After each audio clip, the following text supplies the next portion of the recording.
မင်္ဂလာပါကလေးတို့ရေနော်ခေါ်စားလေးရှိလို့ပါတခုတည်းကြီးဟိုတယ်ပေါ့နော်ခုကတော့မိန်းကလေးတည်တံမှာလက်စားတယ်နော်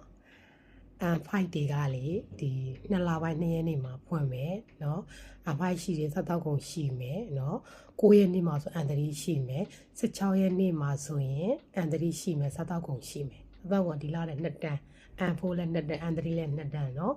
ပြီးသွားရင်အန်ဖိုးကဒီလ26မနေ့ပြန်ကနော်26ရက်နေ့မှာတန်းရှိပါမယ်နော်မရန်ကုန်လှိုင်မှာဆိုလို့ရှိရင်9ရက်2လပိုင်း9ရက်နေ့မှာအန်ဖိုးနဲ့အန်တရီရှိပြီးတော့စတောက်ကုန်က9ရက်နေ့မှာရှိတယ်မရန်ကုန်ရဲ့ဖုန်းနံပါတ်က08338519ပါနော်ပြီးသွားရင်မန္တလေးမှာကကြတော့အန်ဖိုက်ကမကွေးက2ရက်2လမှာအန်ဖိုက်ရှိတယ်နော်မကွေးဖုန်းနံပါတ်က25463935ပါမန္တလေးကကြတော့အန်ဖိုးအန်တရီပေါ့နော်အန်ဖိုးကမနေ့ကဖွင့်မယ်အန်တရီက9ရက်နေ့ဖွင့်မယ်ဖုန်းနံပါတ်က399955133318ပါနော်စောစောကပြောတဲ့တခုတည်းဟိုတယ်ကလေတိုကျိုမှာလောက်ရမှာနော်တိုကျိုမှာလောက်ရမှာပြီးသွားရင်သူကဘာလိုလဲဆိုလို့ရှိရင်မှတ်ပုံနဲ့စမကတ်အိမ်အောင်စုပညာရေးထောက်ခံတာပညာရေးကလေစနစ်ဟောင်းဆို10တန်းစနစ်သစ်ဆိုရင်12တန်းပေါ့နော်သူက10တန်းပေါ့ဖြည့်ဆိုနော်ဇန်အောင်ပဲပြောတာပါနော်ပညာရေးထောက်ခံတာပြီးတော့ passport နော်အန်ဖို့အောင်လက်မဲ့မူရင်းတော့တခုရှိရအန်တရီအောင်ခေါ်တာကလေ net တဲ့အန်တရီဆိုရတယ်ဒါမှမဟုတ် JFT A2 တို့ဒါမှမဟုတ်ရင် JFT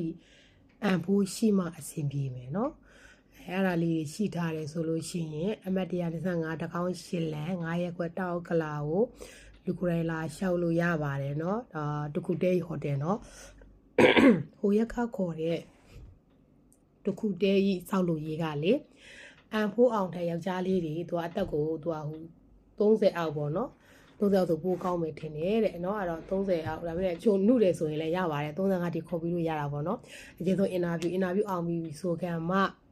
တခုတည်းကြီးစောက်လို့ရေးတင်တဲ့ကိုတက်ပြီးသွားလို့ရှိရင်အဲ့ဒါဗီဇာရန်နာကိစ္စလုပ်တာပေါ့နော်အဲ့ဒါကလေ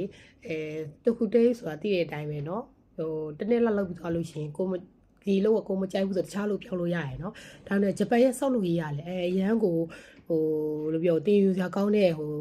နီးစနစ်တွေပဲနော်ဟိုမှာငလင်တန်ကိုကျန်ခံနိုင်အောင်လို့ဘာတွေတုံထားလဲဘယ်လိုဆောက်လုပ်ထားလဲဆိုတာဆောက်လို့ရေးရစိတ်ဝင်စားစရာကောင်းပါတယ်နော်ဆောက်လို့ရေးနဲ့စိတ်ဝင်စားတယ်ဆိုရင်အဖို့အောင်ထားတဲ့ယောက်ျားလေးရှောက်လို့ရပါတယ်ခွန်9693316မှာဘိုင်ဘာမှာမေးလို့ရရနော်ဒီTikTok မေးချင်တယ်ဆိုရင် mention ခေါ်ပေးမယ်နော်ဆရာမ TikTok မှာစာရေး100ကျော်လောက်ရှိတယ်ဒီလားမပြန်နိုင်တာကိုနားလည်ပေးပါ